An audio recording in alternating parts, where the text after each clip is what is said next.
La multiplication des actions pour rendre les services de santé plus accessibles et plus performants est nettement visible au Togo. Le renforcement des infrastructures, le décuplement des projets et des programmes d'aide, la gratuité de certains soins jugés indispensables, etc. garantissent à chaque citoyen, où qu'il se trouve, des soins de qualité qui contribuent à son épanouissement. Tout a changé au cours de ces 2 dernières décennies. Surtout durant la dernière. Le pays met en œuvre des stratégies qui font mouche, particulièrement dans les zones rurales et semi-urbaines où l'accès aux services de santé était auparavant limité. Outre les infrastructures, le gouvernement met l'accent sur le renforcement des capacités du personnel de santé. Des médecins, des infirmiers, des sages-femmes et d'autres professionnels de santé sont recrutés et formés, améliorant ainsi leurs prestations. Grâce au déploiement régulier des agents de santé dans les zones les plus reculées du pays, le ratio patient-médecin est plus raisonnable aujourd'hui, assurant ainsi une meilleure qualité des soins et un suivi plus rigoureux des patients. L'assurance maladie universelle. Les initiatives sont nombreuses et ne peuvent pas être toutes citées. Au rang des actions qui consolident le traitement offert aux citoyens et rapprochent les soins de santé des populations, surtout les plus vulnérables, se trouve la réalisation de la couverture sanitaire. Le projet d'assurance maladie universelle, AMU, est mis en œuvre depuis janvier 2024. L'Institut national d'assurance maladie, INAON, prend en charge les agents du secteur public et la Caisse nationale de sécurité sociale, CNSS, s'occupe des travailleurs du privé.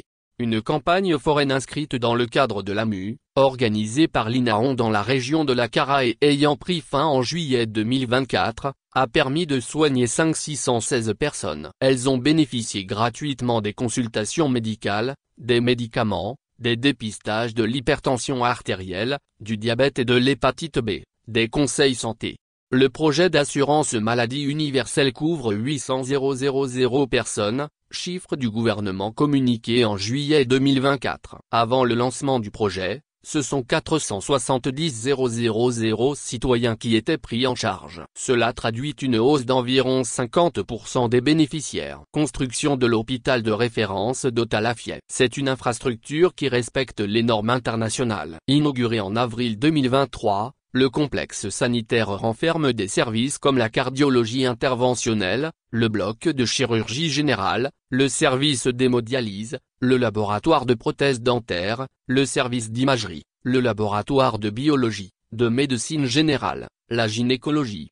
Selon les prévisions, il devrait enregistrer 80 000 patients pour la première année. L'hôpital est à Goen-Ivé, érigé sur une superficie de 11 000 m2. d'Otalafie devrait desservir 30 à 40% de la population. Sa construction répond en partie aux besoins de ne plus nécessairement aller se faire soigner à l'étranger, grâce à ses équipements à la pointe de la technologie.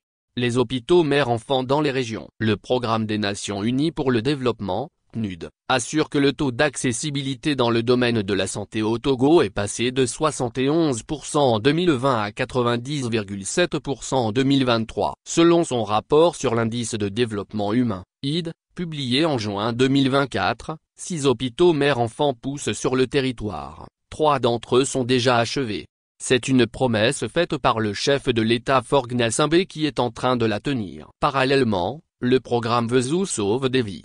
400-640 femmes enceintes ont déjà bénéficié de la prise en charge offerte par ce programme, avec 221 802 accouchements, selon toujours le dit rapport du PNUD. D'autres projets qui ne peuvent pas être passés sous silence sont Choulassure qui totalisait plus de 4,5 millions de prises en charge, d'octobre 2017 au 5 mai 2024. La lutte efficace contre les maladies tropicales négligées, les efforts salvateurs contre le paludisme et le VIH/SIDA.